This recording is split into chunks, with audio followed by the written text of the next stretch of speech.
আসসালামু আলাইকুম। কেমন আছেন বন্ধুরা? আলহামদুলিল্লাহ আমি ভালো আছি। জিরাটা ফোড়নে ফুটে উঠেছে, এবার দিয়ে দিব অল্প কিছু পেঁয়াজ।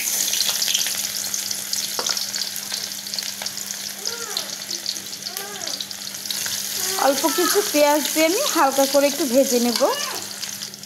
আজকে রান্না করব আমি ইলিশের ভুনা, সেই জন্যে প্রথমে পেঁয়াজটা একটু হালকা করে ভেজে নিচ্ছি।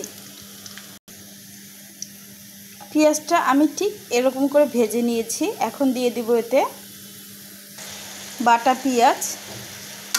পেঁয়াজ দিয়ে আমি বেশ ভালো করে নেড়ে নিচ্ছি।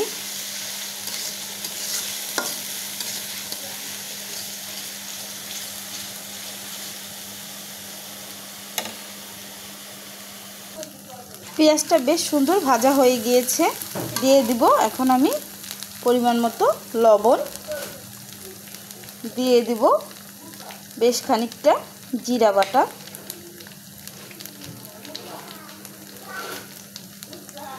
আমি এখানে বাটা জিরাটা ব্যবহার করি। দিয়ে দিব মরিচ বাটা,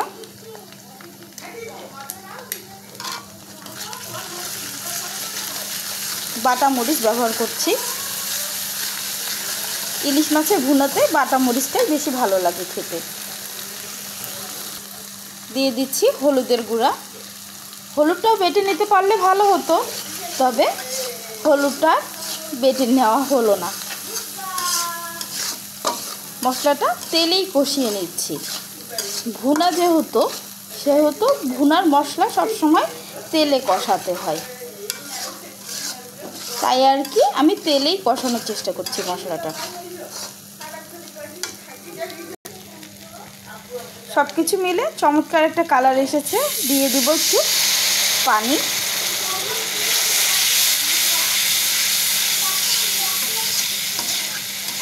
আমি অল্প পানি ব্যবহার করেছি।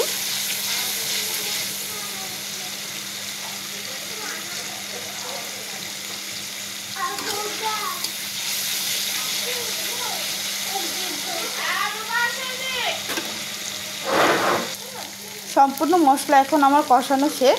আমি এতে দিয়ে দিব কেটে ধুয়ে বাছে রাখা ইলিশ মাছগুলো।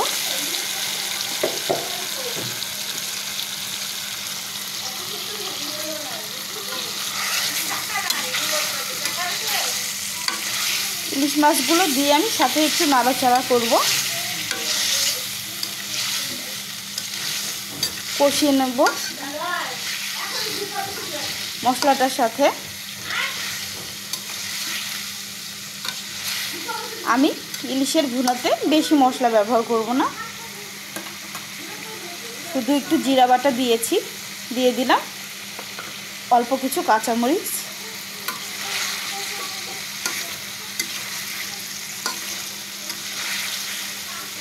এখন আমি মাছটা একটু কষানোর জন্য ঢেকে দেব।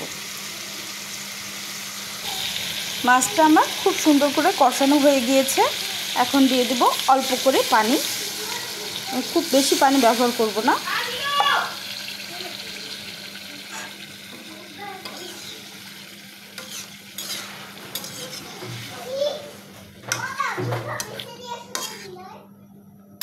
অল্প পানি ব্যবহার করছি,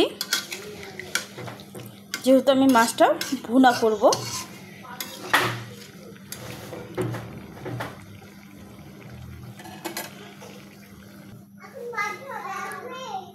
রান্নাটা যদি আমার এ পর্যন্ত দেখে থাকেন তাহলে অবশ্যই একটা লাইক দিয়ে দিবেন আর আমার চ্যানেলটাকে সাবস্ক্রাইব করে দিবেন। আশা করি